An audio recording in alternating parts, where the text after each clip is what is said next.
Bonjour à tous. Voilà, donc on va commencer ce webinaire. Je suis Stéphane Arouet de la société Dome Solar et je travaille au sein du bureau d'études depuis 2011.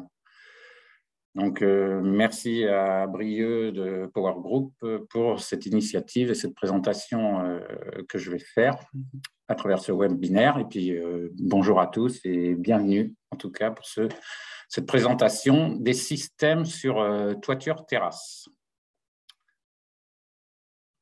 Et donc, on va commencer. Et avant de commencer aussi, une petite précision, c'est que moi, je ne vous entends pas, vous m'entendez, et vous allez pouvoir tout au long de cette présentation poser des questions à travers le QR. Et j'y répondrai plutôt à la fin de ma présentation, comme ça, après cette présentation. Vous ne pourrez pas intervenir à travers cette présentation, mais plutôt à la fin.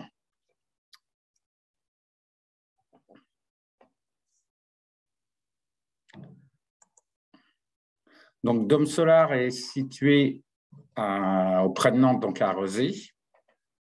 On peut aussi se rencontrer à un showroom à Paris, on a un lieu à Paris. On a une agence aussi à Montauban et une agence SolarSite à La Rochelle.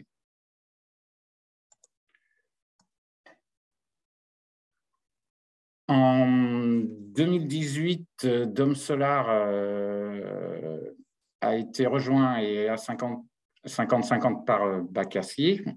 Et ensuite, Bacassier a été repris par Kingspan. Et nous, on est actuellement à 100% chez Kingspan, un groupe irlandais. Donc, notre dirigeant Dome Solar, c'est Jean-Philippe Leray. Et chez Kingspan, c'est Cédric Bruges. Pardon. Kingspan, c'est donc mondial. Et nous, on fait partie de la filière plutôt panneau sandwich. Kingspan, c'est aussi tout ce qui est isolation des bâtiments, tout ce qui est aussi puits de lumière et skydome, les planchers techniques et puis tout ce qui concerne l'eau et les énergies. Donc, comme je le disais, on est dans le groupe Ouest, division Ouest, donc avec Kingspan panneau sandwich, Bacassier, la maison de détancheur et Isocab qui est plus sur les groupes froids et l'isolation groupe froid. Dome Solar, c'est une équipe de 50 salariés avec un chiffre d'affaires en 2021 de 17 millions d'euros. On a à peu près une 17 certifications, dont 3 ATEC.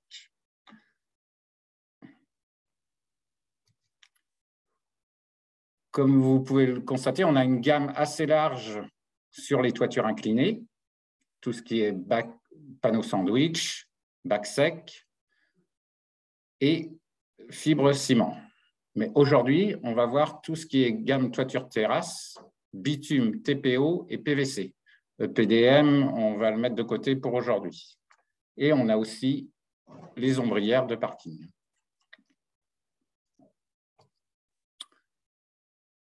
Roof Solar, bitume, PVC et TPO, c'est des avis techniques et des ETN. Un avis technique sur le Roof Solar bitume à plat. Et pour tout ce qui est ETN, tous les autres, donc PVC et TPO, et même ce qui est en incliné à 10 degrés. On est sur des pentes de toiture jusqu'à 10%. Prochainement, on espère avoir, fin d'année ou début du trimestre 2023, Roof Solar PVC à plat et suivra Roof Solar TPO. Alors, Roof Solar bitume, on a nos partenaires, ICO pour la membrane, Bacassier pour le bac et Rocool pour l'isolant. Pour ce qui concerne le TAN, ce qu'on appelle le support et l'isolant, il est toujours possible de le changer en cours et de partir sur d'autres marques, mais la membrane ICO, ça, vous ne pourrez jamais la changer.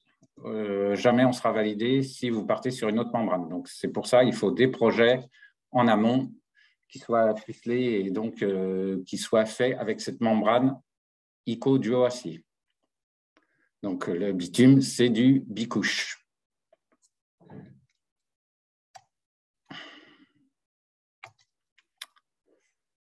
Le roof solar PVC, on est sur une ETN.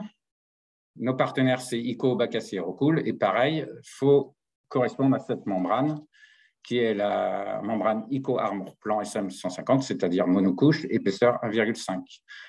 Les isolants, forcément, sur les toitures avec photovoltaïque, c'est que de la classe de compressibilité C. Il faut faire attention à un bâtiment existant. Avant 2015, en général, c'est des classes de compressibilité B. Vous ne pouvez pas mettre de photovoltaïque, il faut le changer. Et pareil, tout ce qui est TAN, la nature du support, donc, et l'isolant, on peut changer par rapport à notre certification, mais comme pour le bitume, PVC et TPO, il faut envoyer vos bacs choisis au fabricant de bacs et il aura tout à comparer nos deux études de charge avec notre certification. Et ArcelorMittal, c'est ce qu'il fait. Il a tout un tableau et il peut vous valider le complexe d'étanchéité avec les membranes ICO. Il peut très bien valider le complexe d'étanchéité. Il a toutes les données. Donc TPO, notre partenaire, c'est Firestone pour la membrane et on retrouve les mêmes Bacacier Rocool pour tout ce qui est TAN et isolant. Donc Firestone, c'est la membrane Ultra Ply TPO et avec une épaisseur de 1,5 mm. Et donc, comme je disais, simple couche. Et avec l'ETN, par rapport à la tech, on est donc sur bitume, on n'est que sur du TAN. Par contre, TPO et PVC, on est sur du support TAN, béton et bois. Avec Dome Solar, vous avez toujours dans votre projet, une fois que le complexe d'étanchéité a été validé, on fait un calpinage final avec une nomenclature, les plans des modules et les plans des rails, avec toutes les cotes, avec un point zéro et on additionne au fur et à mesure les cotes. Les règles à retenir, c'est que les distances par rapport à la crotère, c'est 1 mètre. Distance par rapport aux exutoires, et on est autour des 1 mètre, donc 90 cm.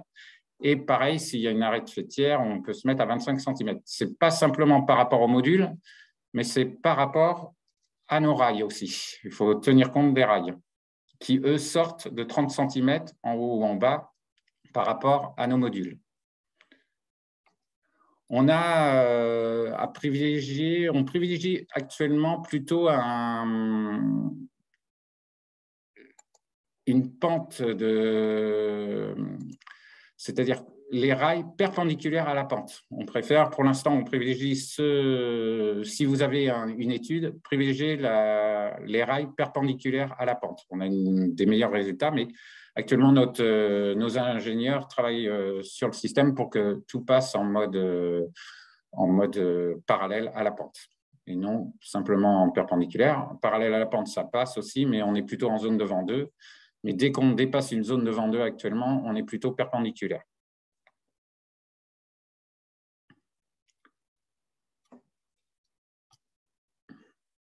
Les bâtiments classés ICPE, il faut faire attention, les générateurs sont inférieurs à 300 mètres carrés. Alors, soit on tient compte de ces générateurs inférieurs à 300 mètres carrés pour tous les bâtiments. Bon, pour l'instant, dans notre certification Roof Solar Bitume, si vous la lisez bien, on le fait pour tous les générateurs, quel que soit le bâtiment. On essaye d'être des générateurs inférieurs à 300 mètres carrés, des longueurs de générateurs ici, donc inférieures à 30 mètres, et des séparations de 90 cm. Et forcément, pour les bâtiments classés ICPE, il y a une membrane Béruf T3 à rajouter. Alors, on travaille aussi sur ce système-là parce que sur les toitures bitume et PVC, on a la solution. Sur le TPO, pour l'instant, on est plutôt à une recherche de solution. On n'a pas vraiment encore le bon système. On essaye plutôt de mettre une protection Béruf T3 qu'autour du générateur, ici et ici. Et on évitera tout ce qui est au milieu. On n'aura plus besoin de le mettre au milieu, cette protection. Mais c'est surtout quand il y a aussi des Skydomes, avoir une protection Béruf T3. Donc plutôt le tour du générateur et par rapport au Skydome. Et là, ce qu'il faut savoir, c'est que c'est 1 mètre à l'extérieur des modules et 2 mètres à l'intérieur sous le générateur. Et il faut absolument une validation du service du SDIS, du service départemental d'incendie, avant de faire quoi que ce soit. Avant de commencer le projet, il faut vraiment que vous validiez votre Béruf T3 et notre système et ce qu'on vous propose avec le SDIS. Alors, je vais juste effacer ce qui apparaît à l'écran. Pour le bitume, donc c'est la membrane ICO Duo Fusion, et pour le PVC, c'est l'ICO Armor-Plan Écran Feu. Comme je vous disais, le TPO, pour l'instant, on travaille dessus, mais on n'a pas encore complètement la solution. Avant de commencer et de souder, il faut déjà regarder l'état de votre membrane. Et si elle n'est pas trop sale et que ça a été posé une semaine ou même quelques jours avant de faire votre soudure, vous pouvez très bien souder directement. Si elle est vraiment trop sale, il faut la laver. Et si elle n'est pas, comment dire, après lavage, elle n'est pas assez propre, vous êtes obligé de l'utiliser avec le PVC, l'ICO Armor-Plan. Il faut juste nettoyer sur la partie où vous recevrez les rails. Pas la peine d'en mettre partout, parce que ça aussi, il faut faire très attention, c'est à manipuler avec précaution. Il ne faut pas que ça dépasse vraiment le contour des rails et de la membrane ici qui est à souder. Et bien sûr, il faut que ça sèche avant de souder. Pour le TPO, c'est la même chose. Le TPO, avant de souder, il faut la nettoyer si elle est vraiment trop sale. Et en général, c'est rare qu'on soude une fois que la membrane est posée. Et il faudra vraiment la nettoyer et les sécher pareil, la membrane. Pour le bitume, forcément, il n'y a pas de nettoyage, il n'y a pas besoin de nettoyage. Les toitures terrasses, c'est 2 corps de métier qui vont intervenir, c'est les étancheurs et puis la partie PV, l'OPV, les électriciens qui viendront par la suite mettre leur module. Donc l'étancheur, c'est plus lui, alors à 99%, souvent les traçages, c'est fait par l'étancheur et le soudure des rails par l'étancheur, que ce soit bitume ou PVC TPO, forcément. Et puis après, la mise en place des modules et la mise à la terre, tout ce qu'on voit, raccordement des modules, c'est par l'électricien. Et donc, ça, c'est la partie PV.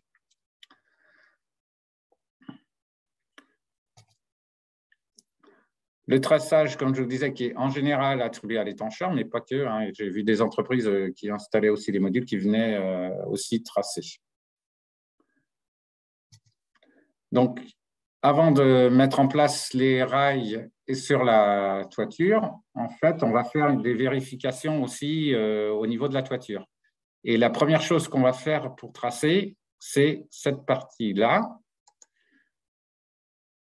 On va faire cette partie, on va former un carré. En fait, on va prendre cette partie d'ici, on va se mettre dans l'alignement de ces rails-là, ici, et on va faire cette zone-là.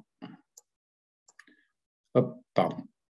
On fait toujours dans les aliments et on fait de l'extérieur de cette zone-là. Là, ici, c'est un exemple où c'est un carré parfait, mais il peut arriver qu'il y ait des décrochés et donc ce soit plus contraignant.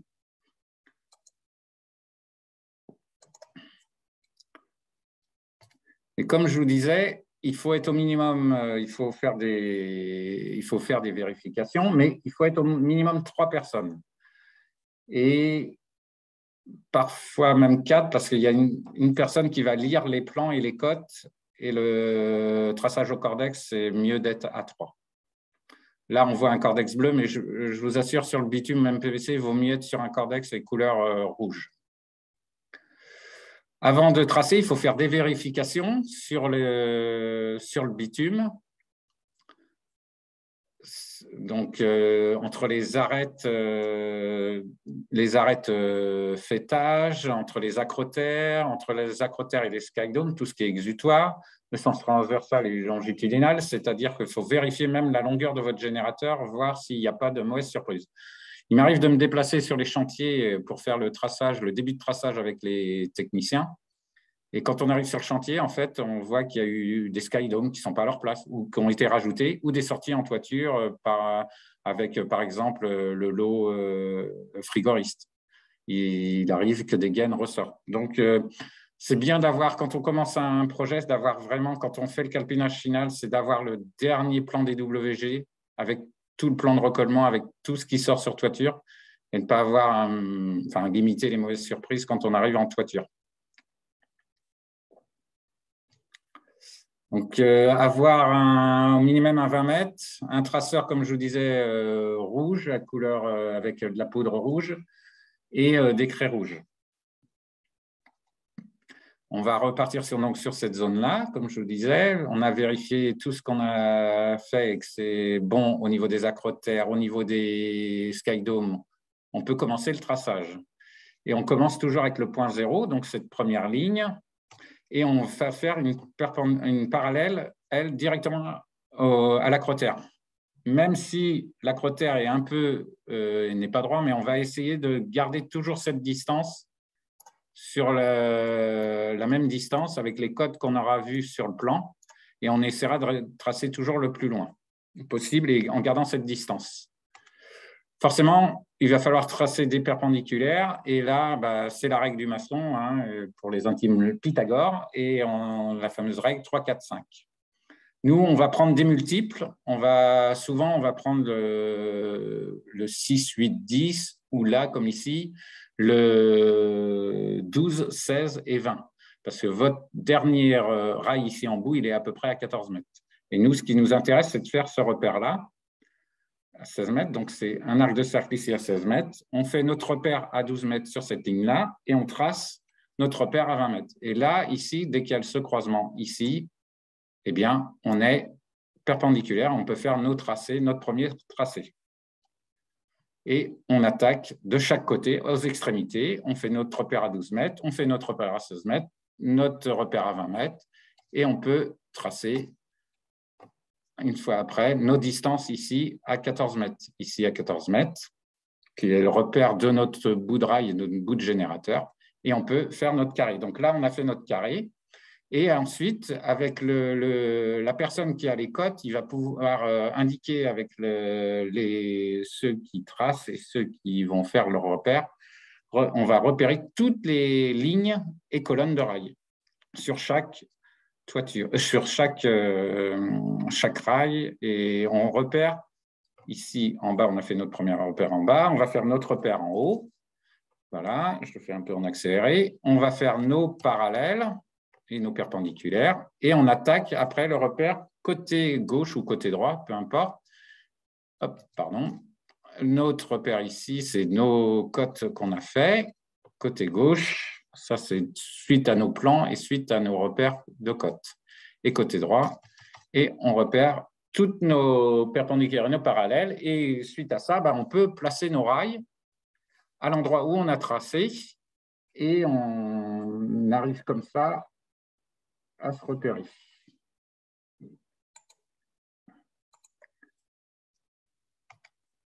En moyenne, il faut à 3 personnes 2 heures pour un 250 mètres carrés, soit un 44 kW crête.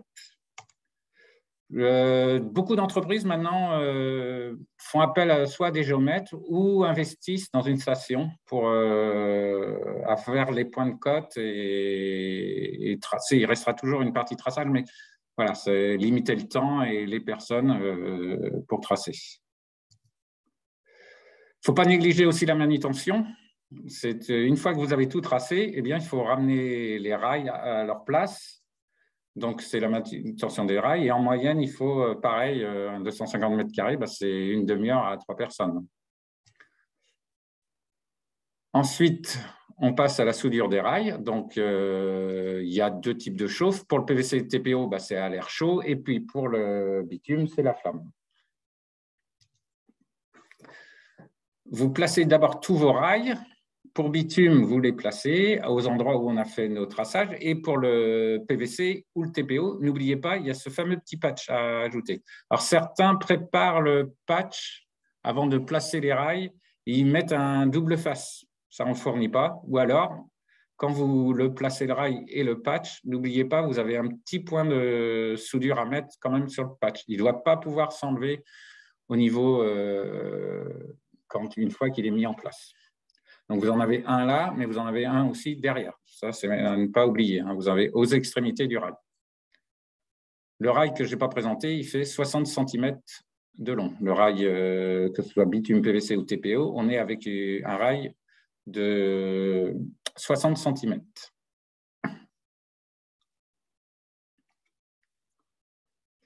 Pour le bitume, une fois que vous avez placé vos rails, il faut faire le contour, un traçage contour du bitume. Il faut noircir la zone, le dégraissage. Il faut replacer votre rail et terminer à la flamme.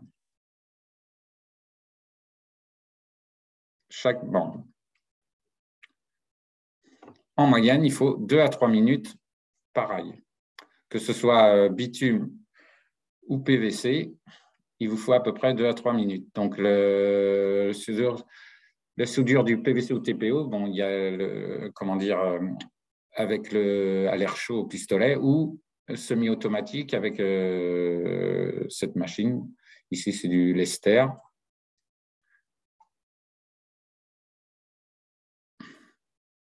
Mais comme je vous disais, n'oubliez pas le patch. C'est pour éviter en fait le poinçonnement de la membrane entre le rail et la membrane. C'est une protection.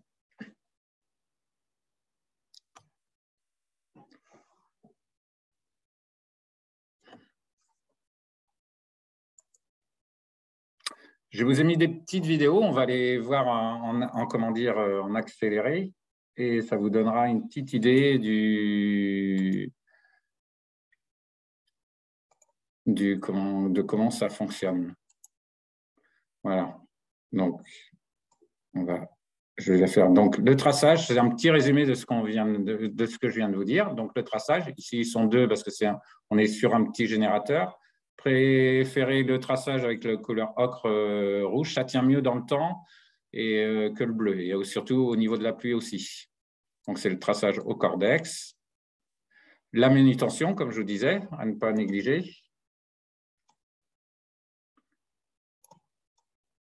La soudure du rail, donc le traçage, toujours tout autour de la membrane et des ailettes du système rail roof solar bitume.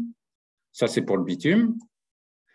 Le dégraissage, noircir, c'est de noircir toute la zone, reposer le rail et souder la soudure de chaque ailette membrane. La membrane. Et de bien, là, ce qu'on ne voyait pas sur la slide précédente, c'est de bien appuyer et faire bien le contour.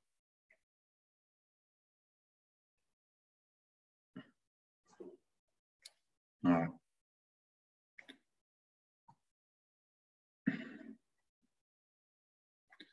Voilà.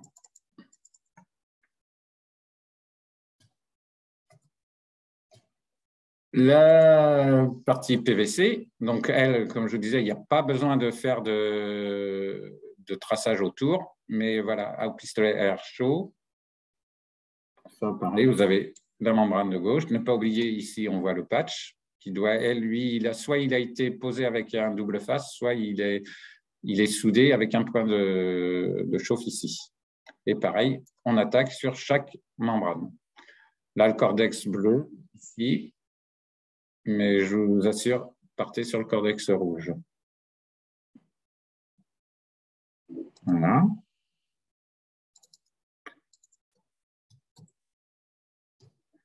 Et le TPO,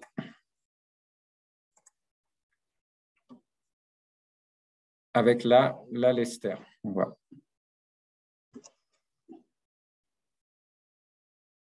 Pareil, à souder de chaque côté.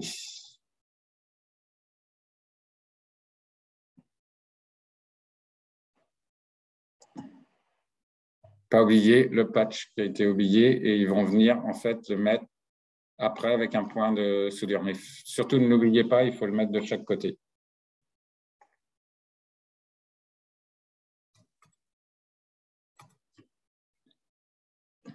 Voilà, donc aussi pour la partie donc, étancheur. Une fois que l'étancheur a fini son travail, il doit réceptionner son chantier et donc faire une première réception pour la garantie décennale. Ensuite, c'est la partie l'OPV et qui vient mettre tous nos rails. Nous, on met tous les rails à la terre. C'est ce qu'on préconise avec Dome Solar. Tous les rails dans ce schéma ici que vous avez à l'écran. Par contre, certaines entreprises vont mettre que le rail on va dire la dernière rangée et la deuxième, et la première et la deuxième, l'avant-dernière et la dernière. C'est un boulot énorme, en sachant que nous, on a un système qu'on verra par la suite, c'est qu'on a une connexion qui se fait automatiquement entre les panneaux. Bon, moi, je me fie au guide C15712 pour la mise à la terre. Normalement, toutes les parties métalliques doivent être mises à la terre. Bon, soit on les atteint, soit on ne les atteint pas, soit on peut les toucher, soit on ne les touche pas. Mais il faut penser aussi au SAV quand vous démontez un panneau, que quand vous enlevez un panneau, c'est que la terre doit être garantie et la liaison équipotentielle ne doit pas être coupée. Donc voilà, chacun est libre d'un peu de faire ce qu'il veut, mais dans les règles, et nous, on préconise plutôt tous les rails à la terre, comme ici. Donc, comme je vous disais, c'est la fixation. Vous avez une fixation universelle, ce qu'on appelle la fixation intermodule universelle, qui va prendre avec cette fameuse griffe, qui va faire la connexion entre les modules et le rail. La mise à la terre ici, que vous voyez avec le CTR. Et lorsque vous êtes parallèle, on va dire, à la pente, vous avez un CTR bas de générateur à mettre et la fixation extérieure, on appuie sur cette fixation extérieure. Quand vous êtes perpendiculaire à la pente, cette pièce n'est pas nécessaire.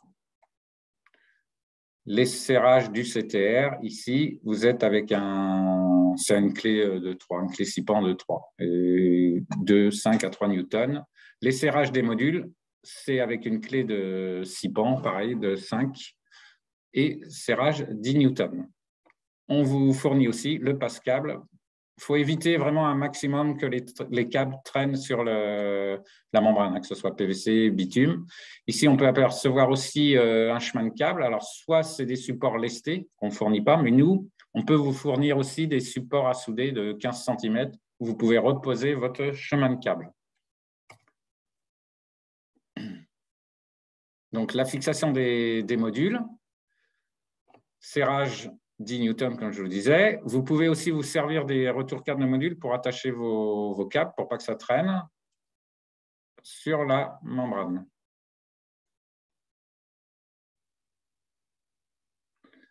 Le CTR bas de générateur, quand vous êtes parallèle à la pente, inutile quand vous êtes perpendiculaire. Donc là, vous êtes à l'extrémité bas du générateur. Cette façon-là, vous voyez un peu le rail 10 cm, c'est maintenant, alors ça c'est un peu particulier, mais maintenant on est plutôt dans cette version de 30 cm aux extrémités haut et basse du générateur. En haut du générateur, vous n'avez pas besoin du CTR quand vous êtes dans une pente en haut. Et comme je vous disais, quand vous êtes perpendiculaire à la pente, ce CTR n'est pas nécessaire. Les serrages, c'est toujours 10 newtons pour les modules, que ce soit extérieur ou intermodule, et avec une clé de 5, 6 pans. Et pour le CTR ou pour la mise à la terre, c'est le 6 pans en diamètre 3 et serrage de 5 à 3 newtons. Il ne faut pas oublier aussi la version inclinée. Donc, on est en version inclinée 10 degrés, simple shed ou double shed.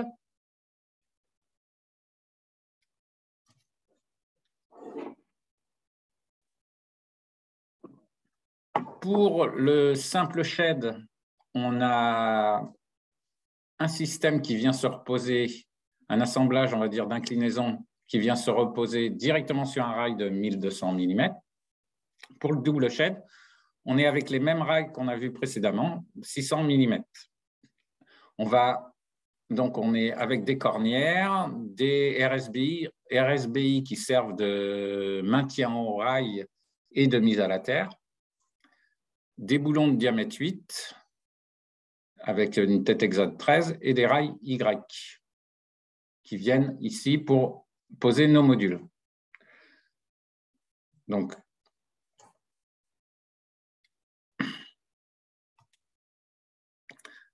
alors, le double shed, on va commencer par le double shed. Il faut que vous pensiez qu'en fait, vous avez un montage double shed, vous avez un côté gauche et un côté droit. Inclinaison, donc 10 degrés. Côté gauche, vous avez cette partie-là, et vous commencez toujours à penser que votre CTR, le RSBI qu'on appelle RSBI, est toujours monté à l'extérieur du panneau et extérieur du rail. Vous allez assembler ce montage, c'est-à-dire le RSBI, la cornière et le rail Y, avant de vous fixer au rail. Et vous avez un côté gauche, un côté droit. Et donc, on commence d'abord par le RSBI et la cornière, côté gauche et côté droit. D'avoir bien ces images en tête de la cornière et du RSBI. Et là, vous le serrez en ayant une perpendiculaire ici et un angle qui suit en fait ce petit remonté du RSBI. Ce soit bien droit et vous serrez en fait, nos boulons de 8 sont tous serrés entre 14 et 15 newtons, donc avec une clé, c'est une tête exa de 13 pour les boulons. Ensuite, vous assemblez le rail Y. Attention, il a une forme un peu particulière, notre rail Y. Il vient avec le plat, il y a un côté plat ici et un côté un peu plus plat, mais pas la même hauteur. Donc, il y a moins d'espace. Donc, c'est toujours le côté plat qu'on va serrer avec les côtés écrous. Donc, le côté gauche, côté droit. Et là, vous ne serrez pas à fond. Ce n'est pas la peine de serrer à fond. Il faut qu'il y ait un petit jeu de liberté. Et pareil, vous avez votre côté droit et votre côté gauche. Et ensuite, vous assemblez le rail Y au dernier RSBI, qui est plutôt la partie basse du module. Toujours pareil, la partie la plus plate avec la partie extérieure du remonté du RSBI. C'est toujours des boulons de 8, tête exacte de 13. Ensuite, comme je vous disais, c'est avec le petit. Une fois que c'est monté, vous allez mettre la partie inclinée du RSBI ici. Il y a une partie arrondie que vous allez mettre en premier. Vous allez dévisser les vis pointeaux avant au maximum pour pouvoir clipper nos rails, notre système d'assemblage au rail. Là, dans l'exemple, les rails sont soudés, forcément. Hein. Là, c'est un exemple où les rails, voilà, il faut penser que les rails sont déjà soudés. Hein. Ils sont fixés à la membrane. Donc, l'ensemble, vous allez pouvoir le régler une fois que tout est monté. Vous allez pouvoir le régler et vous commencez toujours à régler le RSBI monté avec la cornière. Et vous êtes toujours à peu près à 250 mm par rapport au bord du rail. Intérieur, extérieur ici, c'est 250 mm. Une fois que vous avez bien réglé à 250 mm, vous êtes bien à plat sur le rail avec le RSBI, vous serrez avec la clé 6 pans de diamètre 3, le RSBI. Et ensuite, lui, le RSBI côté gauche et le plus bas, la partie basse du module, vous allez pouvoir, ça va se mettre automatiquement à sa place. Vous appuyez bien pour être bien à plat par rapport au rail, vous serrez. Et ensuite, vous passez au serrage des boulons.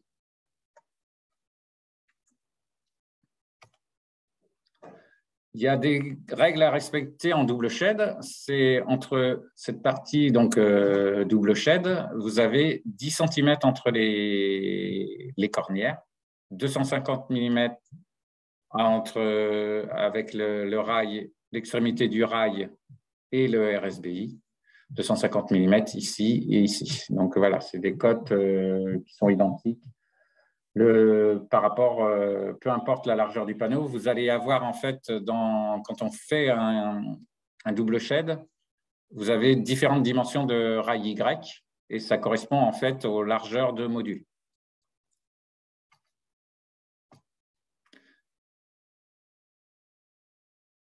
Le double shed, donc inclinaison, on va passer maintenant à la mise en place des fixations extérieures qu'on appelle FE2S. Et ça se glisse directement dans le rail Y avec il y a un petit carré, ils sont prémontés, hein, vous n'avez pas du tout à les assembler et vous avez juste à les glisser dans le rail Y, que ce soit en bas ou en haut.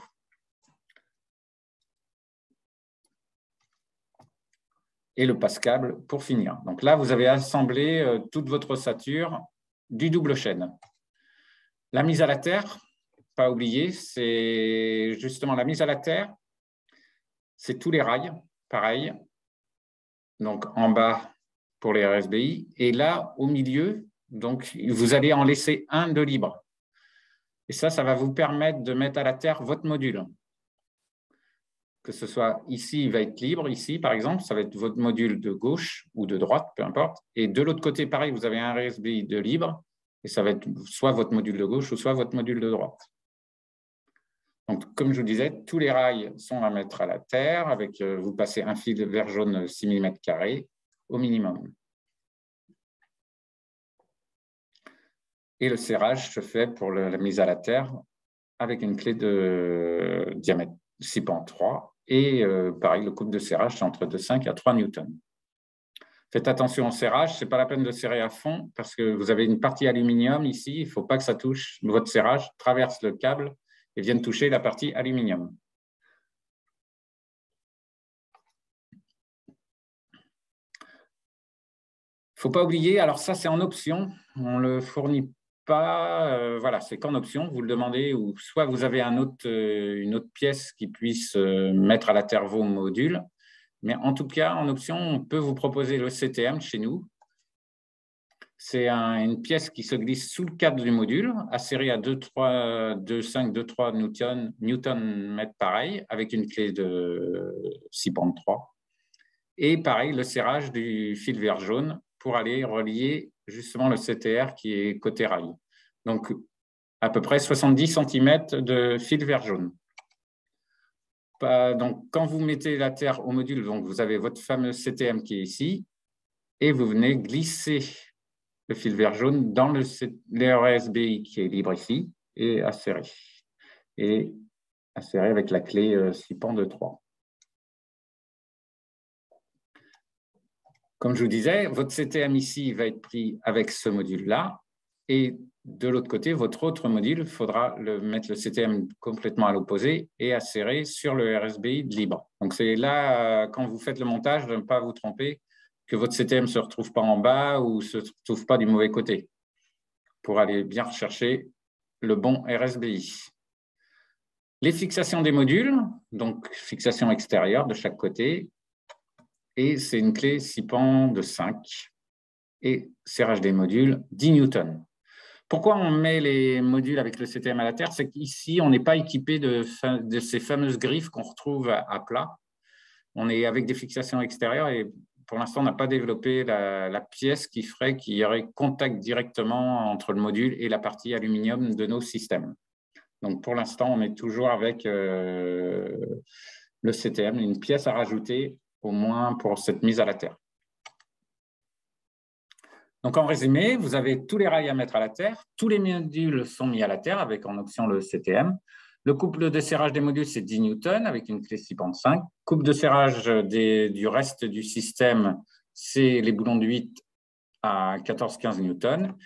Et pour les RSBI, c'est les clés 6.3, couple de serrage de 5 à 3 newtons. Pour le simple shed, l'inclinaison 10 degrés aussi, c'est en fait, vous allez reprendre les étapes du double shed. C'est exactement la même chose. Vous assemblez votre système et par contre, vous clippez directement sur le rail de 1,20 m et vous le centrez par rapport, vous centrez votre ossature par rapport au rail. Les coupes de serrage, c'est toujours 10 newtons. La même chose, c'est les mêmes pièces. Donc, coupe de serrage 10 newtons avec la scie de 5. Coupe de serrage des boulons de 8, 14 et 15 newtons, entre 14 et 15 newtons avec la clé de 13. Et pour les CTR et RSBI, donc c'est la clé de scie en diamètre 3 et coupe de serrage de 5 à 3 newtons. Pareil, on peut vous fournir les rails pour tenir vos chemins de câble. C'est des rails de 15 cm équipés de leur membrane et qui sont à souder directement sur la membrane. Ou alors, il existe d'autres systèmes qu'on ne fournit pas, c'est du lestage. La mise à la terre, à ne pas négliger pour tous les systèmes, c'est pareil, vous avez les RSBI, le CTM en option à mettre sous le cadre du module et vous venez vous reprendre sur un des RSBI qui aura été libre. Il faut surtout, quand vous mettez vos rails à la terre, vous privilégiez de mettre la partie basse à la terre. C'est plus pratique de mettre la partie haute, le CTM et le RSBI côté gauche ou côté droit, parce que là, ils seront libres tous les deux. Voilà, on arrive au terme de cette présentation des toitures terrasses, et que ce soit à plat ou incliné 10 degrés, PVC, TPO, bitume. N'hésitez pas à aller faire un tour sur notre site internet. On a même pour faire vos demandes de devis, il y a des liens, il faut vraiment aller dessus. On a des applications, on a aussi un moteur de recherche qui est assez intéressant. C'est si vous voulez savoir si les modules correspondent à nos certifications, vous tapez par exemple un module, ça va vous le trouver. Et ce qu'il faut, c'est le Trina, il va vous mettre par exemple le type de module que vous souhaitez. Par exemple, si on met TSM DE09, vous faites trouver. Et il va vous mettre en fait avec quel système chez nous il est certifié. Donc ça, c'est intéressant. C'est intéressant. Donc, avant de faire votre étude, vous pouvez toujours, c'est mis régulièrement à jour. Donc, il ne faut pas hésiter à le visiter, notre site, nos applications, les moteurs de recherche. C'est assez intéressant.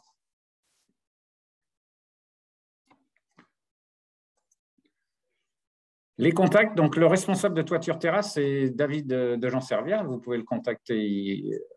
Donc, il a son adresse mail ici qui s'affiche avec son numéro de téléphone. Moi aussi, vous pouvez toujours moi, je réponds aussi aux questions techniques. N'hésitez pas, on vous remettra moi, c'est stéphane.roy ici et c'est domsolar.com. Hop, pardon. Et puis, pareil, si vous avez des retours sur nos moteurs de recherche, sur le site internet, n'hésitez pas à prendre contact avec Marine Carteau, qui prendra vos questions, vos interrogations et s'il y a des améliorations à faire.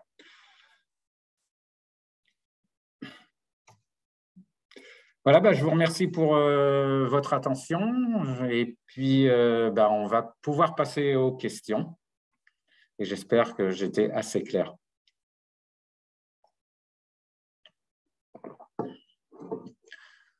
Donc, je vais ouvrir les premières questions.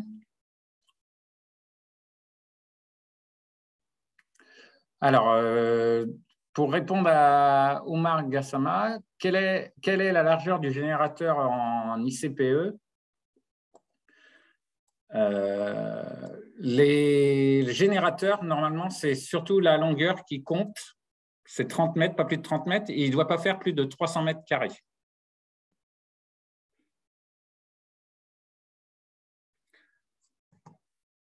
Alors, la question de Kylian Pitard. Quels sont les éléments qui permettent d'identifier une membrane sale? Alors ça, c'est en général, vous allez voir si elle est déjà, vous allez regarder quand est-ce qu'elle a été posée et par rapport au moment où vous allez souder les rails. Déjà, s'il y a déjà plus de 3 semaines entre la pose des rails et la membrane, vous allez devoir la nettoyer. Si la membrane a été posée dans la semaine, là, normalement, vous n'avez pas besoin de nettoyage. Mais déjà, au bout de 3 semaines, il faut déjà la nettoyer. Si vous sentez qu'elle est vraiment très sale, elle est vraiment noire, vous êtes obligé d'utiliser les produits pour chaque membrane, que ce soit PVC et TPO. Il faudra bien la nettoyer.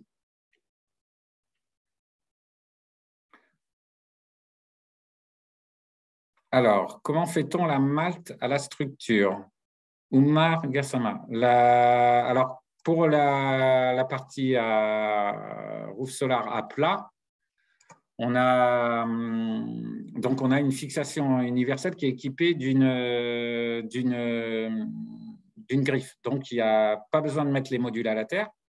Par contre, c'est ce que je vous disais en début du PowerPoint. Alors je vais juste revenir sur le PowerPoint. Comme ça, ce sera très bien. La mise à la terre. Nous, on préconise de mettre tous les rails à la terre. C'est avec le CTR rail qu'on a vu, c'est le fameux CTR. Certains installateurs vont mettre que la première ligne de rail et la deuxième ligne de rail, et puis l'avant-dernière et la dernière à la terre.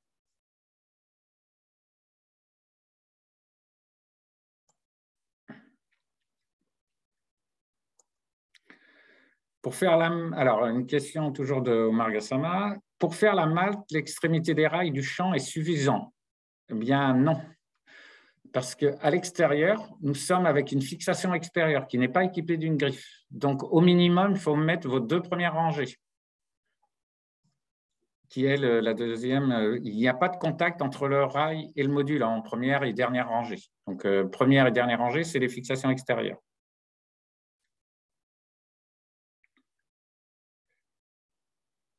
Alors, moi, je ne vais pas pouvoir. Alors, David Rabillet, qui souhaite avoir le PowerPoint au format PDF. Nous, on ne va pas vous distribuer le PowerPoint ou ni le PDF. Par contre, d'ailleurs, que je n'ai pas remercié, Power Group qui a permis cette diffusion, va mettre sur sa chaîne YouTube. Donc, vous pourrez toujours aller visiter ce PowerPoint.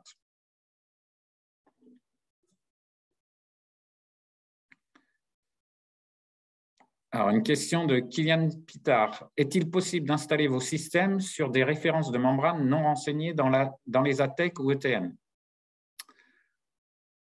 Eh bien, en France, il est impossible d'installer nos systèmes sur des références de membranes qui ne sont pas dans nos certifications.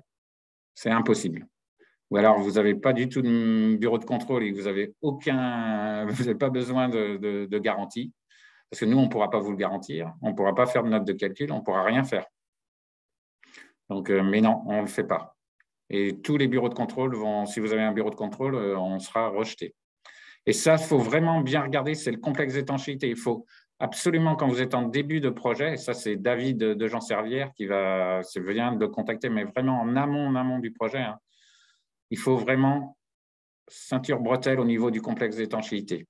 Vous avez, à la rigueur, vous pouvez changer le bac et l'isolant toujours de classe C, mais le bac, partir sur un autre fabricant, un autre partenaire que bac AC, mais par contre, il faut le faire valider auprès du fabricant de bac qui, lui, aura tous nos documents sur l'étude des charges.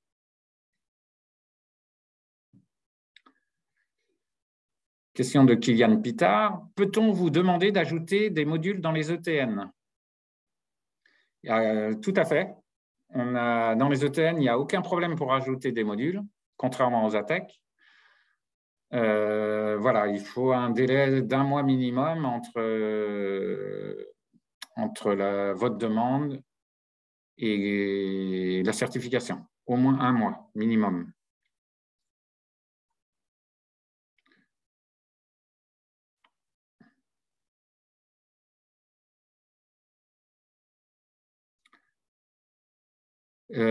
Question de Kylian Pitard. Y a-t-il un âge limite où il est plus judicieux de remplacer la membrane plutôt que de souder sur l'existante? Alors, Ce qu'il faut savoir, c'est qu'un bâtiment qui a été fait il y a 5 ans, il y a de grandes chances qu'il ne rentre pas dans notre certification. Après, déjà, d'une, ça ne sera certainement pas la bonne membrane. Et en plus, tous les bâtiments toiture terrasse qui ont été faits il y a 3 ans, il y a 5 ans, à peu près, même pas 2015, vous voyez, la plupart des toitures existantes sont faites avec une classe de compressibilité de l'isolant classe B. Donc déjà, vous n'arriverez même pas à faire du photovoltaïque.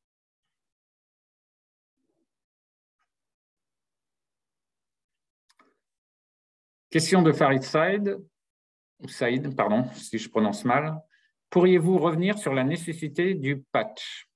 Alors, le patch, il est mis que sur les systèmes donc, PVC et TPO. C'est une demande de nos bureaux de contrôle. C'est un patch qui est livré, donc, qui se met aux extrémités du rail. Soit vous le préparez en maintenance avant avec un double face qu'on ne fournit pas, soit vous au moment de souder, il faut le mettre avec un point de soudure. C'est vraiment pour éviter le poinçonnement entre l'extrémité du rail et la membrane. Voilà, on aimerait bien qu'il n'existe pas, mais c'est une demande de notre bureau de contrôle, surtout que l'appui se fait au milieu du rail. Il y a vraiment, je trouve qu'il n'y a pas un risque majeur, mais c'est une demande et on n'a pas réussi à le faire enlever.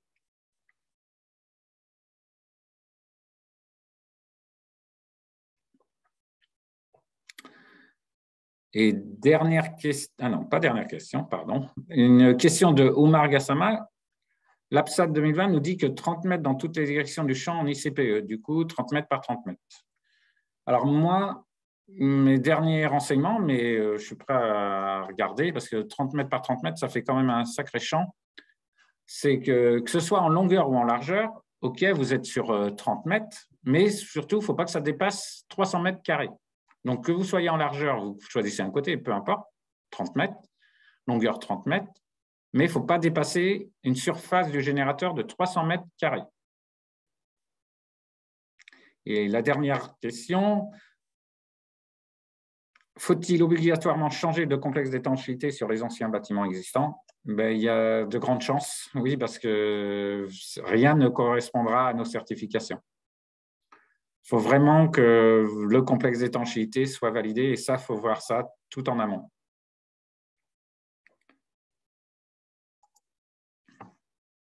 Je regarde. Voilà, j'espère avoir répondu au mieux à vos questions. J'espère avoir été clair pour ce webinaire. Et puis, je vous souhaite une très bonne journée. Il y a juste une petite info. Moi, je serai présent toujours à l'initiative de Power Group à Tours le 4 en présentiel. Donc, je serai le 4 octobre à Tours et le 6 octobre à Strasbourg. Et là, je vous présenterai plus les systèmes sur toiture inclinée, donc tout ce qui est bac assis. Très bien, je vous souhaite une très bonne journée et je vous dis à bientôt. Au revoir.